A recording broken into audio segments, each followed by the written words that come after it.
యాదాద్రి జిల్లా పెద్దకందుకూరులో భారీ పేలుడు సంభవించింది. ప్రీమియర్ ఎక్స్ప్లోజివ్ కంపెనీలో రియాక్టర్ పేలటంతో 8 మందికి తీవ్ర గాయాలయ్యాయి. మరో ఇద్దరి పరిస్థితి విషమించడంతో ఆసుపత్రికి తరలించారు. భయంతో కార్మికులు బయటకు పరుగులు తీశారు. భారీ శబ్దంతో రియాక్టర్ పేలటంతో ఒక్కసారిగా స్థానికులు భయాందోళనకు గురయ్యారు.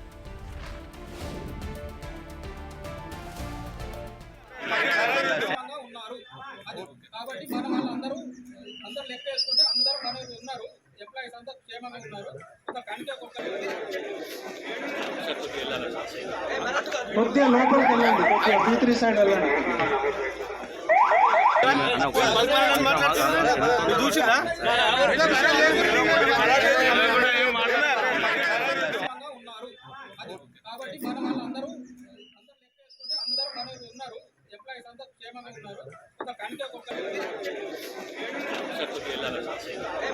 కొద్దిగా లోపలికి వెళ్ళండి, కొద్దిగా B3 సైడ్ వెళ్ళండి.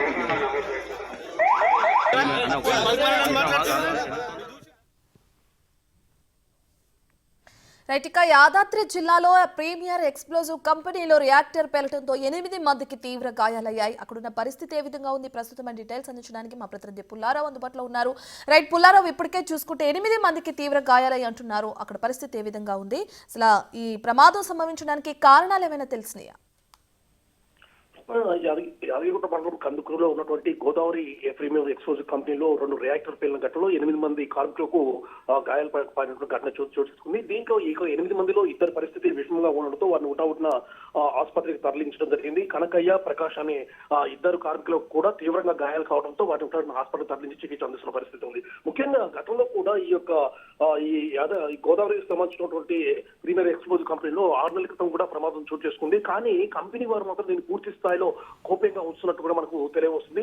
సో ఈ విధంగా రియాక్టర్లు అనేవి తరచుగా పేలటము, అదేవిధంగా అనేక మంది కార్మికులకు గాయపడటం, కొద్దిమంది చనిపోవడం కూడా జరుగుతున్న ఘటన చోటు చేసుకున్నప్పటికీ కూడా కంపెనీ యాజమాన్యం మాత్రం పూర్తి స్థాయిలో నిర్లక్ష్యం వహిస్తుందని చెప్పేసి కూడా స్థానికంగా ఉన్న వ్యక్తులు, అదేవిధంగా ఆ కంపెనీలో పనిచేస్తున్నటువంటి కార్మికులు కూడా ఆరోపిస్తున్న పరిస్థితి ఉంది. ముఖ్యంగా ఈ రోజు జరిగినటువంటి ఈ ఘటనకు సంబంధించేసి ఈ 2 రియాక్టర్లు ఒక్కసారిగా భారీగా పేలటంతో అప్పుడే దాంట్లో పనిచేస్తున్నటువంటి కార్మికులందరూ కూడా ఏం జరుగుతుందో తెలియని పరిస్థితిలో ఒక్కసారిగా పరుగులు తీసిన పరిస్థితి ఉంది. సో ఈ సమయంలో ముఖ్యంగా ఈ రియాక్టర్ పేలడంతో మాత్రము దానికి సంబంధించినటువంటి భవనం ఒక బిల్డింగ్ కూడా కూలిపోయినట్లుగా మనకు ప్రాథమిక సమాచారం బట్టి అందుతున్న సమాచారం బట్టి తెలుస్తుంది. సో ఈ విషయాన్ని బట్టి కంపెనీ యాజమాన్యం మాత్రం పూర్తి స్థాయిలో నిర్లక్ష్యం వహిస్తుంది. ఎవరిని కూడా కంపెనీలోకి అనుమతించినటువంటి పరిస్థితి. సో ఈ విధమైన ప్రమాదాలు జరుగుతున్నప్పటికీ కూడా ఎవరన్నా వెళ్ళి అసలు లోపలికి వెళ్ళి అసలు ఏం జరుగుతుంది ఏంటి అనే విషయాలు తెలుసుకోవడానికి కూడా వాళ్ళు లోపలికి అనుమతించిన పరిస్థితి ఉంది. ఏది జరిగినా కూడా చాలా గుట్టు ఏమాత్రం దానికి సంబంధించిన గుట్టు మాత్రం బయటికి రాకుండా కూడా కంపెనీ యాజమాన్యం మాత్రము ఉంటుందని చెప్పి కూడా స్థానికంగా కూడా మనకు ఉన్నటువంటి వ్యక్తులు చెప్తున్న పరిస్థితిని బట్టి తెలుస్తుంది. సో ఈ రోజు జరిగినటువంటి ఈ 2 రియాక్టర్లు పేలిన ఘటనలో మాత్రము 8 మంది దాంట్లో పనిచేస్తున్నటువంటి 8 మంది కార్మికులు కూడా గాయపడ్డారు. సో ఈ విధంగా జరిగినప్పటికీ స్థానికంగా ఉన్నటువంటి చుట్టుపక్కల ప్రాంతాల ప్రజలు భారీ శబ్దం వినిపించే వరకు అక్కడికి వెళ్తే కూడా కంపెనీ యాజమాన్యం అసలు లోపలికి కూడా అనుమతించలేదని చెప్పేసి కూడా వారు పెద్ద ఎత్తున కూడా కంపెనీ యాజమాన్యంపై తీవ్ర ఆగ్రహం వ్యక్తం చేసిన పరిస్థితి అక్కడ నెలకొందని చెప్పి ప్రజెంట్ సిచ్యువేషన్ బట్టి మనకు అనుకున్న సమాచారం ప్రకారము 8 మందికి గాయాలైనట్లు, దీంట్లో ఇద్దరు పరిస్థితి విషమంగా ఉన్నట్టు కూడా తెలుస్తుంది. రైట్ పుల్లారావు, అసలు ప్రమాదం ఏ సమయానికి జరిగింది, మరి దీనికి సంబంధించి అధికారుల చర్యలు ఏ విధంగా ఉన్నాయి?